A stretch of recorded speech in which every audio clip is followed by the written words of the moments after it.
Puji nama Tuhan, Shalom, selamat tahun baru buat kita semua di tahun 2023 ini. Terus sebagai orang yang percaya kita patut bersyukur karena Tuhan sudah menyertai kita, menolong kita melewati tahun 2022 dan kita boleh ada di tahun 2023 ini.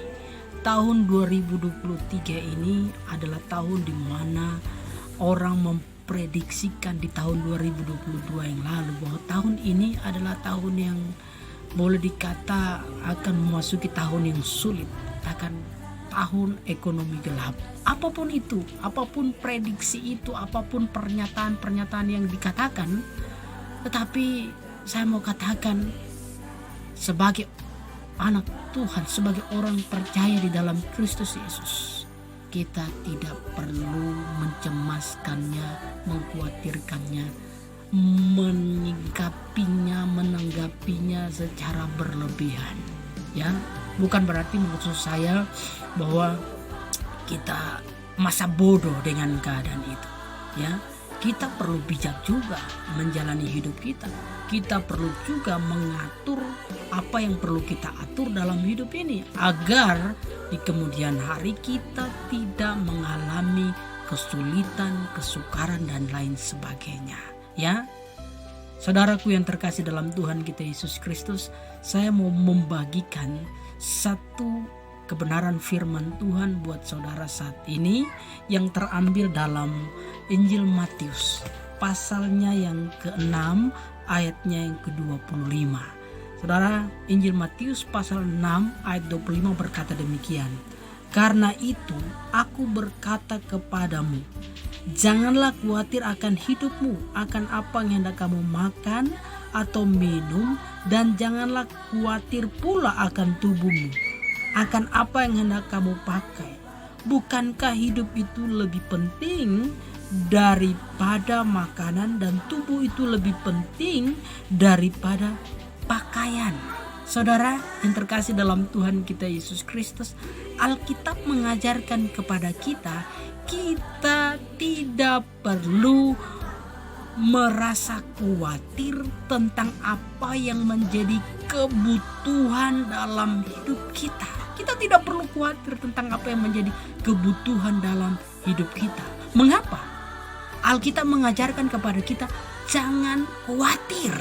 Ya, ada satu hal yang saya pelajari di sini, dikatakan di sana dalam ayat ke-27, dikatakan di sana, siapakah di antara kamu yang karena kekhawatirannya dapat menambah sehasta saja pada jalan hidupnya? Artinya apa?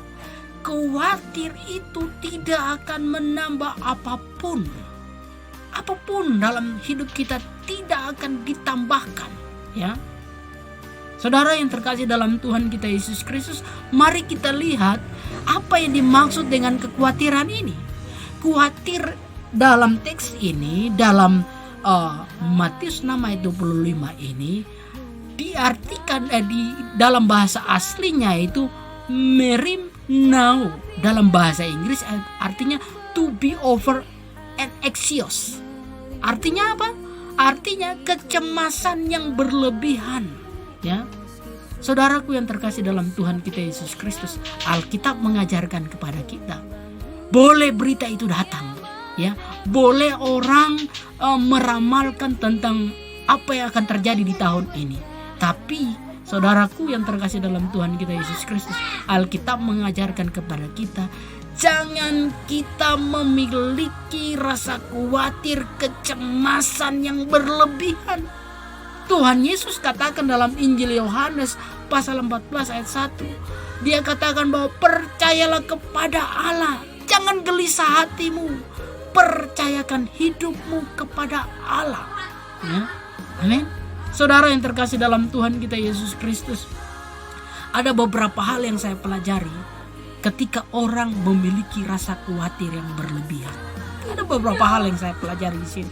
Hal yang pertama, ada studi menemukan bahwa 56% orang yang menderita gangguan, kecemasan atau kekhawatiran dalam hidupnya, orang itu akan mengalami depresi dalam hidupnya.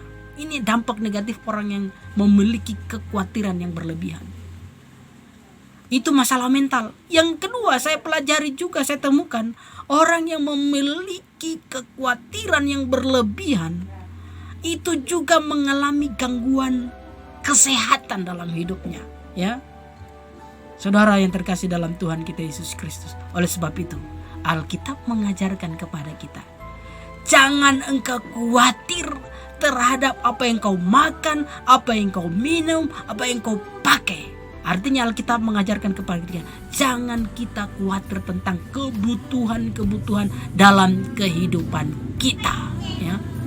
Saudara yang terkasih dalam Tuhan kita Yesus Kristus, sebab hal itu tidak akan menambah sehasta pun dalam kehidupan kita.